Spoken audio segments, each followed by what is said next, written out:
Ecclesiastes chapter 10. As dead flies give perfume a bad smell, so a little folly outweighs wisdom and honor. That's funny. You can take the best foods in the world. If you put just a little poison in them, it kills a person. Now, that's how they kill kings in the old days. They'd make their favorite meal and put a little poison in it. Pretty sad, huh? Pretty sad. Well, that's true. You ever been at a party and it's a normal party and people are dressed nice and they're talking and you're having good conversations and you're sitting around and everything's fine, and that one person comes in, loud, obnoxious, drunk. Well, if you've ever had, and I don't mean anything bad, but if you've ever had a full-blown, genuine alcoholic relative, you've gone through some really hard times in this world, especially if one of your parents were full-blown alcoholics. And I'm not judging you. I'm saying, that kind of a person, when they enter into the room, or what I call energy zappers, negative people who walk into a room, they're so negative. I've seen them zap the positive energy out of the room. I call them energy zappers. And the whole party is ruined completely.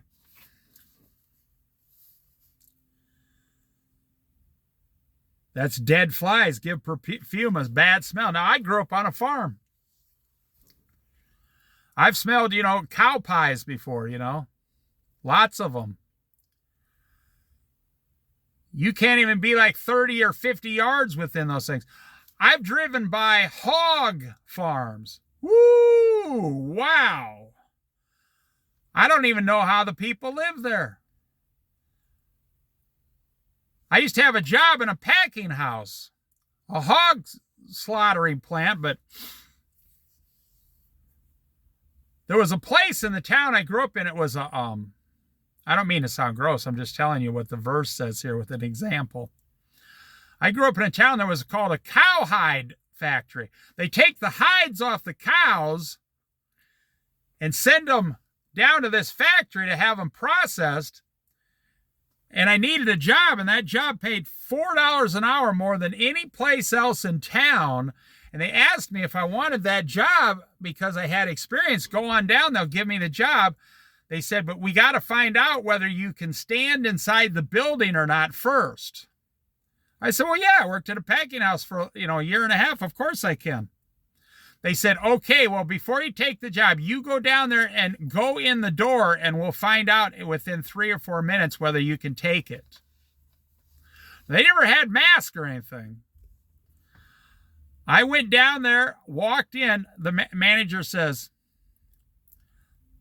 so, okay, stand here for a minute and we'll see if you can take this. And within 3 minutes, I was in the parking lot vomiting. And I have been around this stuff my whole life. The guy said, well, we never know who can take it and who can't. It was the smell of dead blood and flies all over the dead hides. And they processed about 1,000 of them a day. And that's why they had to pay $4 an hour more, because nobody could even stand in the building. And I'm not joking. I couldn't get my car started enough to get out of that area, and I never went back to that part of town.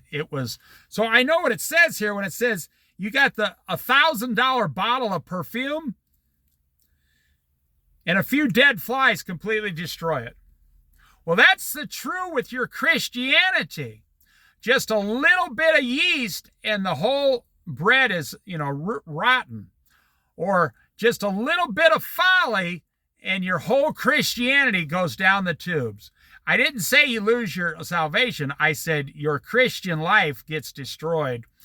You just look at one woman and go have an affair with her. And then you go home and your conscience starts getting at you, and pretty soon, several months later, you're going crazy. You got to tell your wife what you did one night out of town on a business meeting. Just a little bit and your life's destroyed. The heart of the wise inclines to the right, but the heart of the fool to the left. You know, that's funny because I saw a woman online say this is why liberals are to the left and Christians lean to the right, because it's actually in the Bible, which is funny if you've never put two and two together. The heart of the wise, which calls believers, Christians, inclines to the right. It actually says it in the Bible, chapter 10, verse 2, you can look it up. But the heart of the fool to the left. Anybody who goes to the left, God says, is a fool. It's in the Bible. God is profound. Even as fools walk along the road, they lack sense and show everyone how stupid they are. Now remember, this isn't the words of me. This is not the words of King Solomon. This is the word of God. Don't ever forget, this is the word of God. So God is saying, fools walk down the road and show everyone how stupid they are. So you're becoming offended at the words. You're becoming offended at King Solomon, or you're becoming offended at the preacher for preaching it. You should save your offense for God, Jesus, the creator of heaven and earth. All things were made through him. If you're angry, get angry at Jesus. Go tell him, I don't like the fact that you are calling me a fool. Have a conversation with him. I challenge you to do it. If a ruler's anger rises against you, do not leave your post. Calmness can lay great offenses to rest. I had that happen to me once. Someone told me I was fired. And blah, blah, blah. They were screaming and yelling because I made some eggs the wrong way for one of their friends at a restaurant. I was young. I got a job. I was like 19 years old. And this guy, he went off. His wife comes in and says, ignore my husband.